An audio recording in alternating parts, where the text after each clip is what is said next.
Hallelujah,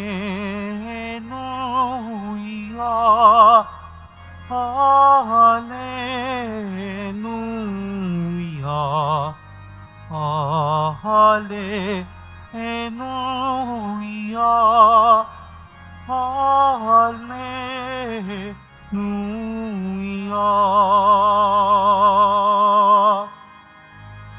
Sa krus ni Kristo dinangal, itong ating pamumuhay,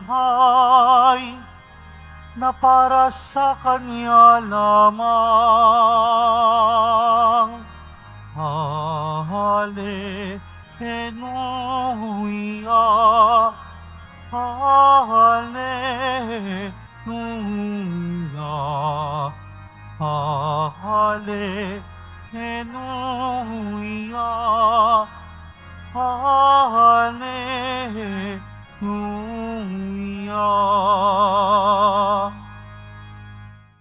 Sumainyo ang Panginoon.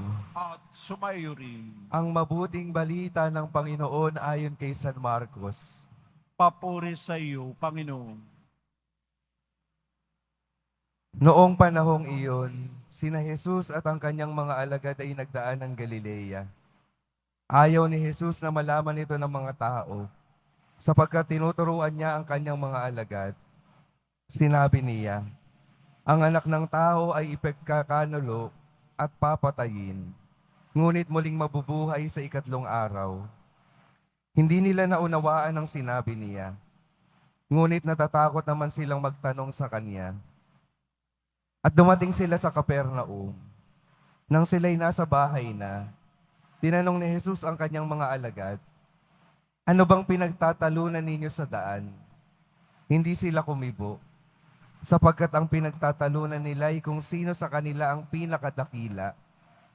Naupo si Jesus, tinawag ang 12 at sinabi, ang sino mang nagnanais maging una, ay dapat maging huli sa lahat at maging lingkod ng lahat. Tinawag niya ang isang maliit na bata at pinatayo sa harapan nila. Pagkatapos kinalong niya ito at sinabi, ang sino mang tumanggap sa isang maliit na batang tulad nito, alang-alang sa akin ay tumatanggap sa akin. At sino mang tumatanggap sa akin, hindi ako ang kanyang tinatanggap, kundi ang nagsugo sa akin.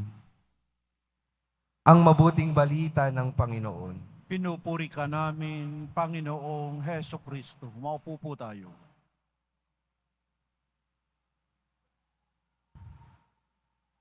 Magandang umaga po sa inyong lahat at maligayang pagdating sa tahanan ng ating mahal na pong Jesus Nazareno. Pinagdarasal at binabati din natin ang mga may sakit, nag-aalaga sa may sakit, mga kababayan, mga kadeboto natin mula sa iba't ibang panig ng bansa daigdig na nais sumama sa misa dito sa Quiapo, sa Basilica Minor at Pambansang Dambana ni Jesus Nazareno. Ipinapaalala sa atin, ngayon tayo nagbabalik na sa karaniwang panahon. Ang isang napakagandang aral. Tayo bumabalik sa pangkaraniwang panahon matapos ang Kwaresma, matapos ang panahon ng muling pagkabuhay, dahil alam bagay, busog na tayo, naliwanagan na tayo, nabiyayaan na tayo, kaya handa na tayong isabuhay ang mga tinuro at ipinakita sa atin ni Jesus Nazareno.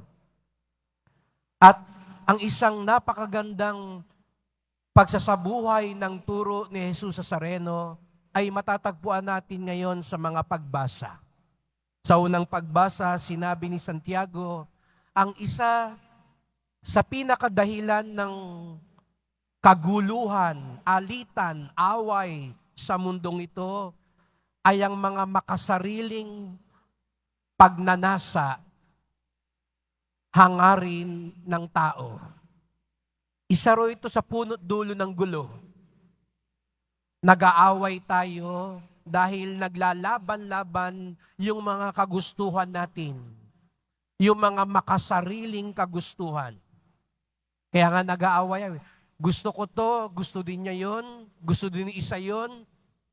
iisa lang, tatlo ang may gusto, anong mangyayari? Mag-aaway-away.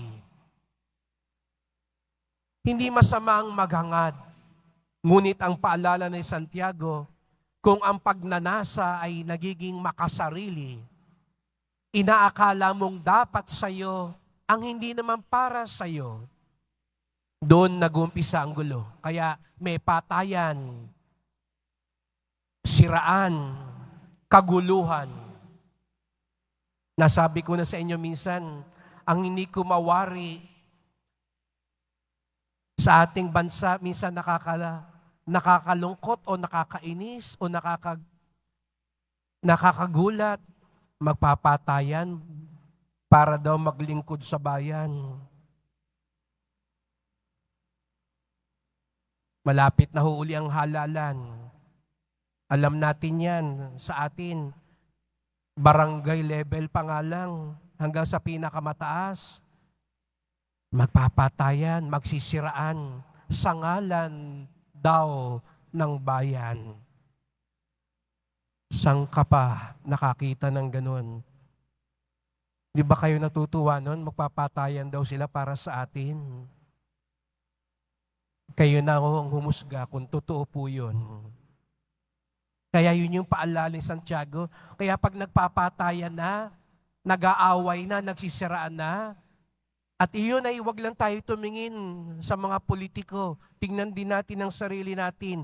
Pag dumating ang punto, naninira ka na para makuha mo ang gusto mo, magsuri ka. Dahil baka nalilihis ka na at napapadala ka na sa tukso. Kaya halimbawa, magkakapatid kayo, magsisiraan kayo, magpapatayan kayo, mag-aaway kayo para sa ari-arian, suriin ng bawat isa. Ano ba talaga ang hangarin ko? Magkakaibigan kayo, magkakasama kayo sa isang samahan, mag-aaway kayo para sa pwesto, talaga bang paglilingkod ang hangad? Dahil pag may alitan na, kapag may karahasan na, kapag may siraan na, tignan nating mabuti. Makasarili na ba ang hinihiling natin? Ang pagnanasa natin? O napapaniwala lang tayong hindi naman pala ito talaga masama?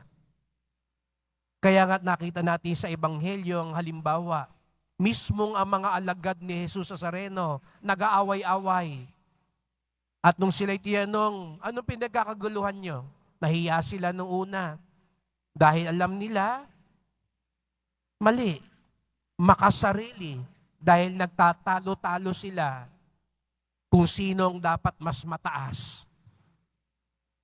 Gustong kunin ng isa, gusto rin kunin ng iba. Ngayong araw na ito, tanungin natin, meron ba tayong pinagtatalunan? Kaya suriin natin, ano ba yung pinagtatalunan natin? Wagas ba ito? O napapadala na lang tayo ng dyablo? Sabi nga sa unang pagbasa.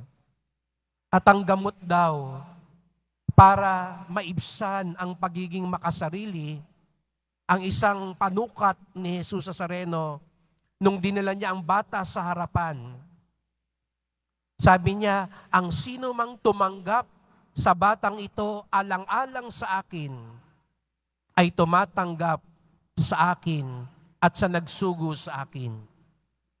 Dito hindi sinabi ni Jesus Nazareno, tularan ng bata. Ang sabi niya, tanggapin ng bata. Siguro sa atin, magtataka tayo dahil tayo mga Pilipino lalo na, tuwan-tuwa tayo sa mga bata. Nag-aagawan pa nga tayo sa bata eh. Pero sa panahon ni Jesus, ang mga bata ay walang kwenta. Kahit sarili mong anak, parang pag-aari lang yan. Walang halaga ang isang bata. Kaya natatandaan ninyo, isa pang tagpo, pinagtabuyan ng mga alagad yung mga bata, pinaalis. Kaya nung sinabi ni Jesus Nazareno, ang sino mang tumanggap sa bata, ito ang panukatan ng tunay na kadakilaan. ang sino mang tumatanggap sa mga walang halaga, sa mga sa mata ng tao walang kwenta, sa mga nasa laylayan ng lipunan, ito ang tunay na dakila. Kaya nga sabi rin po ni Santa Teresa ng Calcutta, kung gusto mong sukatin ang kadakilaan ng isang bayan, tignan ninyo kung papaano tinatrato ng bayan ang mga dukha, ang mga maliliit, ang mga walang boses, ang mga walang kalaban-laban. Gusto mo raw sukatin ang karakter ng isang tao? Tignan ninyo ang kanyang ugali sa mga maliliit. Kapag ang isang tao may paggalang sa mga maliliit, dakila siya. Kapag ang isang lipunan, pilit na lang isinasantabi yung mga walang kalaban-laban, mga bata, nasa tiyan pa lang yan, pwede na ilaglag. Ay, mga may sakit, pwede na yan mamatay. Ay, yung mga pasaway, pwede na yan patayin. Kapag ganun na raw ang isang lipunan, hindi na tumatanggap ng mga bata, hindi na tumatanggap ng mga walang kalaban-laban, ng mga walang halaga, nawawala na rin ang kadakilaan. Kaya't ipagdasal natin ang bayan natin, pagdasal natin ang mga pamilya natin, ang mga samahan natin, ang sarili natin, tunay tayong maging dakila. Hindi sa mata ng mundo, kundi sa mata ng Diyos. At paano mo raw malalaman na tunay kang dakila kung ikay hindi nagiging makasarili at kung inuuna mo din ang mga maliliit? Gaano mo tratuhin ang inyong kasambahay? Ang mga taong ipinagkatiwala sa iyo. Yung mga security guards, yung pagmupunta ka sa mga mall, yung mga janitor doon, yung mga nagdi-deliver, gaano natin tratuhin? Hindi lang ang iba sa atin, kundi minsan ang tingin natin mas mababa sa atin. Sapagkat dito makikita sino ang tunay na dakila, sino ang katulad ni Jesus Nazareno.